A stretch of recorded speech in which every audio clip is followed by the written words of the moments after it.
Bonjour à tous, c'est Vano. Comme vous le savez, la population des abeilles est en déclin. C'est pour ça que je me suis senti un peu concerné. J'ai installé 2 ruches dans mon jardin et aujourd'hui j'ai un ami qui va venir m'aider à mettre les hausses. Et je vous propose de nous suivre dans cette petite expérience qui est aussi un début pour moi.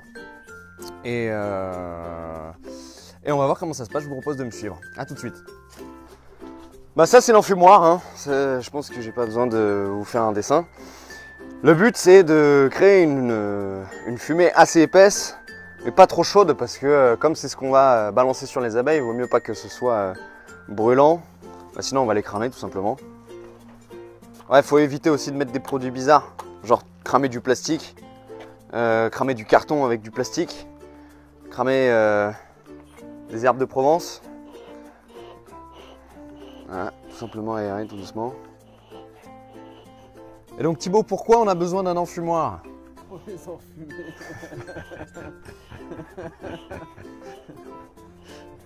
Voilà, plus sérieusement, on a besoin d'un enfumoir parce que ça va permettre de troubler leur sens et de les endormir un petit peu. Et voilà, ça c'est les ruches. Bon, elles ont déjà une hausse dessus, mais ça c'est les nouvelles.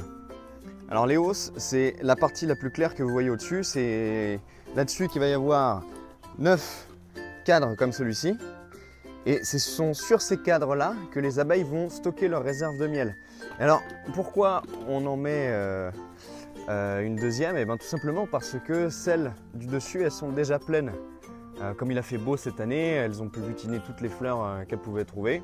Et donc, elles ont fait pas mal de réserves. Donc aujourd'hui, les hausses, les anciennes sont pleines. Donc on va rajouter celle-ci par-dessus pour faire encore plus de miel, encore plus de réserves. Bon ça y est, on est prêt. On est en combinaison. Je suis bien hermétique de partout. On va commencer. Il y a une ruche qu'on va devoir redresser parce qu'elle est en train de se casser la gueule. Bon, c'est parti. On va commencer par les enfumer.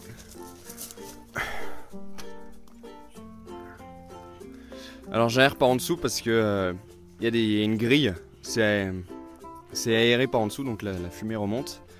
On va aérer à l'entrée tout doucement. Je vous ai expliqué tout à l'heure, faut pas que la fumée elle soit trop chaude, sinon ça les crame. Elle n'est pas très dense la fumée.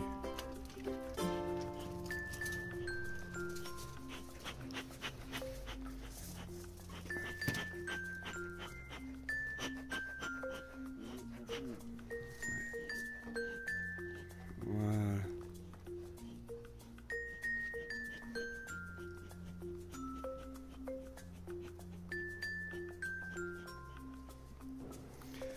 Alors, voilà comment ça se présente une hausse. Donc elle n'est pas totalement pleine. Mais vous voyez, normalement un cadre, il est tout vide. Il y a juste la cire gaufrée. Et là on voit qu'elles ont construit, qu'elles ont fait déjà les alvéoles. Et dedans il y a les réserves de miel. On voit les sillons là. Donc elles sont assez calmes aujourd'hui mine de rien. Pas besoin de les embêter. Et donc on va juste poser ça là par-dessus. Vérifie bien qu'il n'y a pas d'abeilles dans les angles, sur les côtés.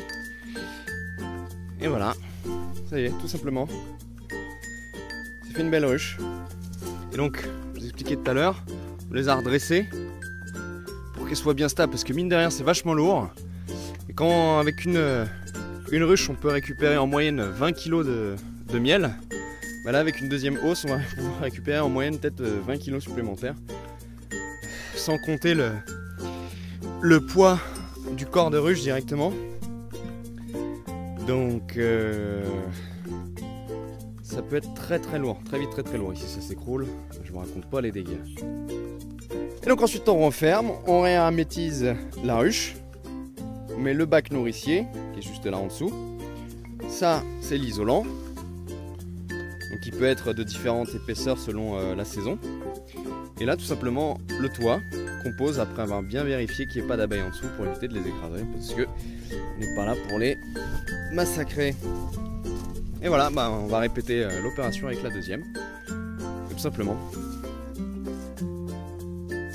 Pour celle-là ça va être un peu différent, parce qu'on doit rajouter ça au-dessus, comme l'autre en fait, sauf que y a des branches qui gênent, donc pour éviter de la déplacer, je pense qu'on va couper directement les branches. ça va être plus simple. Et vous voyez, un petit plan sympa. Les abeilles qui rentrent dans la ruche et qui sortent, qui font leur chemin. Alors elles sont pas du tout agressives. C'est-à-dire que là, je suis à 10 cm de la sortie de la ruche. Elle tourne autour, mais c'est uniquement pour rentrer dans la ruche. C'est-à-dire qu'elles en ont absolument rien à faire de moi. Hein, comme quoi on dit les abeilles piquent. Elles piquent, c'est vrai, je me suis fait piquer plusieurs fois.